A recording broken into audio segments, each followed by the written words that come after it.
Bonjour et bienvenue à tous dans ce nouveau numéro de Demain à la Une. Nous commençons par les titres de cette édition.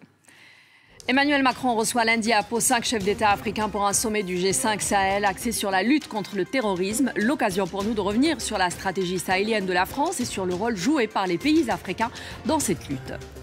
La première phase de l'accord préliminaire de commerce entre les États-Unis et la Chine devrait entrer en vigueur après la signature prévue le 15 janvier à Washington. Un accord censé détendre les relations entre les deux pays. Pourtant, les spécialistes parlent d'une simple trêve dans la guerre froide commerciale entre Washington et Pékin.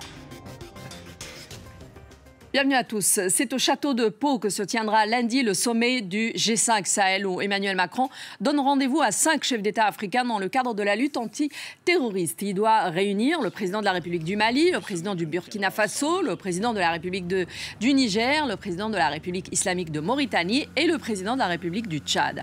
À l'ordre du jour, le rôle que chacun joue ou peut jouer pour faire face à la menace terroriste. Bienvenue à tous. Nous avons avec nous deux spécialistes du dossier. Gauthier Rewinski, notre éditorialiste à France 24. Bonjour Gauthier. Bonjour Aziza. Merci d'être avec nous. Et Hassan Diop, bonjour, spécialiste Afrique aussi à RFI. Bonjour Aziza. Alors Gauthier, je commence tout d'abord avec vous. C'était à l'issue du sommet de l'OTAN à Londres en décembre dernier qu'Emmanuel Macron a annoncé effectivement cette invitation. Est-ce que vous pourriez tout d'abord, juste en quelques mots, nous rappeler ce que c'est que le G5 Sahel?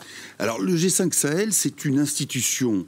C'est une instance institutionnelle qui a pour but de réunir les 5 États africains dont vous avez parlé, donc la Mauritanie, le Mali, le Burkina Faso, le Niger et le Tchad, à la fois dans l'optique d'une lutte antiterroriste, mais aussi dans une optique de développement, et de développement durable, et placé sous le signe de la bonne gouvernance. Alors vous me direz, tout ça, ce sont des termes peut-être un peu galvaudés, mais ils signifient très clairement que, au fond, la lutte contre le terrorisme s'apparente à remplir un tonneau percé si on n'a pas au préalable, finalement, défini des règles du jeu, à la fois dans la gouvernance, le développement économique et précisément l'avenir que l'on assure à, par exemple, aux jeunes Africains, qui sont soit candidats au départ et éventuellement à la marge, peuvent être aussi candidats au djihad.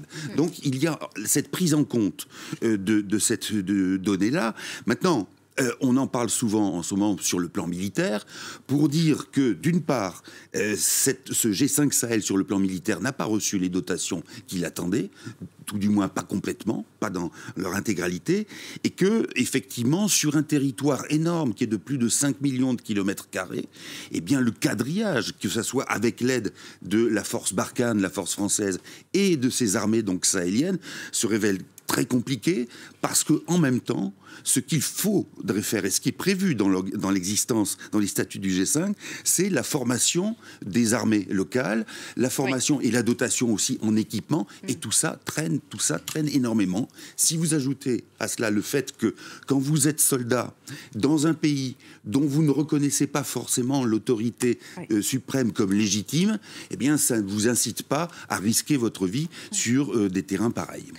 Alors, je voudrais vous parler, Hassan, justement, de cette stratégie sahélienne de la France, mais peut-être juste un mot avant, puisqu'aujourd'hui, il y a la manière avec laquelle ce sommet a été mis en place, l'invitation qui a été lancée, qui est aussi critiquée aujourd'hui, puisqu'on voit, en gros, le président d'une ancienne puissance coloniale qui convoque quelque part 5 chefs d'État africains à Pau. Effectivement, il y a certains chefs d'État qui se sont offusqués de la forme, de la manière dont Emmanuel Macron a parlé de ce sommet de Pau, de la manière dont ils ont été invités. Le sentiment dominant, c'est qu'ils n'avaient pas été invités, mais convoqués, à venir s'expliquer. Et ça, c'était dans le sillage, si vous voulez, de sa conférence de presse en marge de ce sommet de l'OTAN. Et c'était aussi, n'oubliez pas, dans le sillage de ce désastre, de cette tragédie qui avait valu la mort à 13 soldats français à la suite de cet accident d'hélicoptère. Donc, ça a tendu d'ailleurs les relations justement entre la France et ces pays.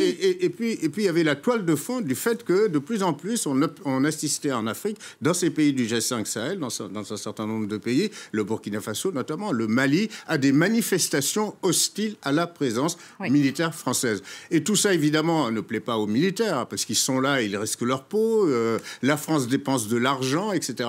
Et la rumeur persistante veut que finalement la France n'est là que pour défendre des intérêts inavoués, des intérêts inavouables, etc. Effectivement, ça a agacé le chef suprême des armées françaises, c'est-à-dire Emmanuel Macron, et puis évidemment ceux qui sont sur le terrain pour combattre les djihadistes. Alors, un mot sur la stratégie, justement, de la France. Alors, cette stratégie, elle est définie par l'armée française de la manière suivante. Elle vise, selon le ministère français des Armées, à doter les pays du Sahel confrontés au terrorisme de la capacité d'assurer leur sécurité de façon autonome. Ça, donc, ça s'inscrit dans la durée. Et le volet militaire, Gauthier avait rappelé qu'il y a un volet développement, qu'il y a un volet sécurité, il y a un volet sécuritaire, sécurité et puis développement et politique, pardon. Oui. Et donc, l'opération Barkhane est chargée de mener l'opération militaire. Et Barkhane est confronté aujourd'hui, avec évidemment les armées locales, à des difficultés. On voit que jour après jour, malgré les succès enregistrés par Barkhane, il faut le reconnaître,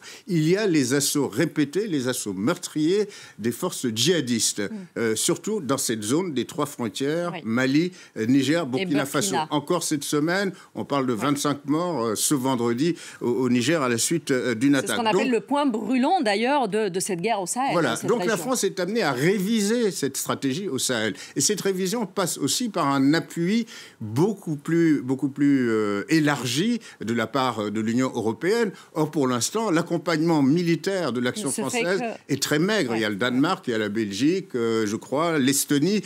Sur 28 pays, 27 pays, c'est quand même très peu. On a déployé aujourd'hui un drone armé qui, paraît-il, donne des résultats. Et puis enfin, il y a le volet politique dont on a parlé, c'est-à-dire le fait qu'effectivement, Paris est de plus en plus agacé de voir des acteurs politiques, notamment de l'opposition, râler contre cette présence militaire française, sans parler de la société civile ou de ceux qui veulent... Des artistes, pour certains cas, ou des artistes comme Salif Keïta, etc. Mais évidemment, tout ça est fondé souvent sur des rumeurs et malheureusement, pour Macron, c'est aux dirigeants africains, c'est aux dirigeants de ces pays-là à prendre position clairement. Alors, et c'est d'ailleurs ce qu'on dit, c'est que justement ce sommet de Pau est fait aussi pour dire à ces chefs d'État qu'est-ce que vous voulez exactement. Certains responsables français disent si on ne veut plus de nous, qu'on nous le dise clairement, etc. Sauf que même si on le disait clairement, aujourd'hui la France ne peut pas juste quitter la région du Sahel. Il s'agit de sa propre sécurité. On fait souvent d'ailleurs cette comparaison entre la France au Sahel et les Américains en Afghanistan. La France a peur aussi d'avoir une déroute sur place comme les Américains, sauf que la grande différence, c'est que le Sahel n'est pas aussi loin de la France que l'Afghanistan et les États-Unis, et c'est la sécurité de la France dont il s'agit aussi. Oui, il y a effectivement 2 types d'intérêts français. Alors après, il faut juger s'ils sont à bon escient, s'ils sont de type néo-coloniaux ou pas. Mais le premier, évidemment, c'est... Et je voudrais insister sur le fait qu'il n'est pas vain, cet intérêt-là.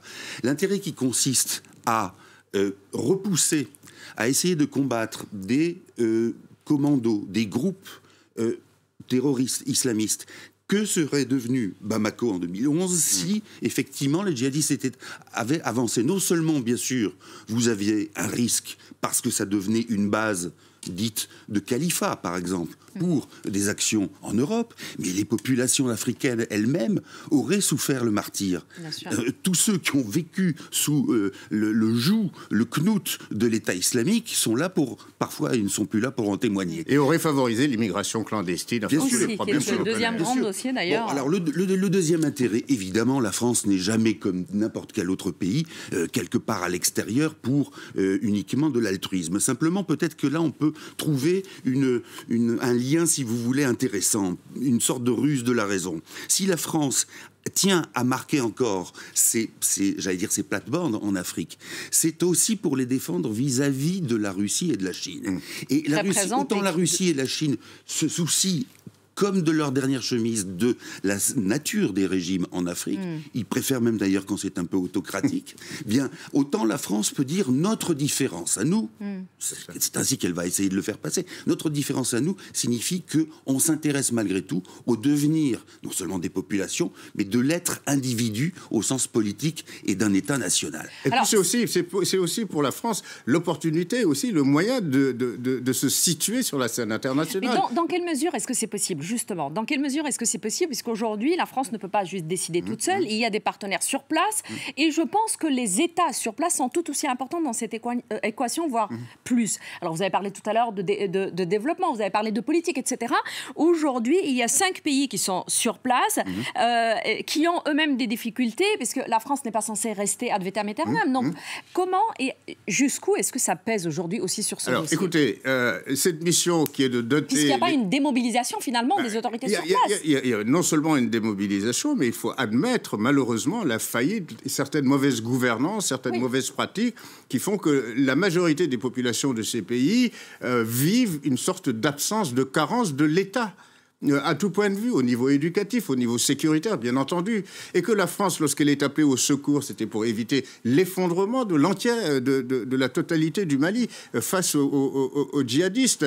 Et lorsqu'il y a ces hostilités marquées contre la France, c'est de biais aussi contre finalement ces dirigeants africains qu'ils jugent incapables de diriger ces pays de manière autonome, sans faire appel à la France, 60 ans après les indépendances.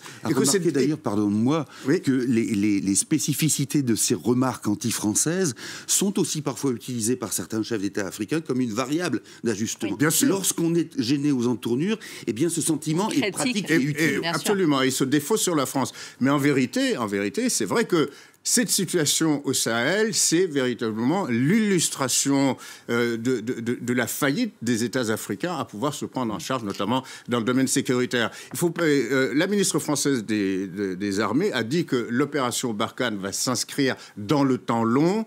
Le chef des armées, le chef d'état-major des armées parle de 15 ans. Il a parlé en février 2018 de 15 ans. Donc ça veut dire que finalement, les armées africaines, tout comme la force du G5 Sahel, ne seront pas suffisamment opérationnels pour assurer à elles seules la défense de leur territoire. Il faut penser à une coalition comme cette coalition entre Daesh, anti-Daesh, en Syrie et en Irak pour en terminer avec ce problème djihadiste, à mon avis, au Sahel. Merci beaucoup, Hassan. Merci Gauthier d'avoir été avec nous. Merci à vous tous. On revient juste après le bulletin d'information pour la deuxième partie de Demain à la Une. À tout de suite.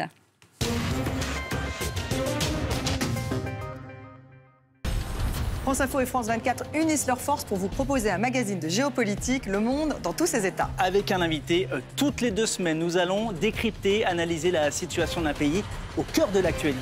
Avec nos correspondants et avec nos reporters. Le Monde dans tous ses états, c'est le vendredi soir sur France Info. Et c'est le samedi soir sur France 24.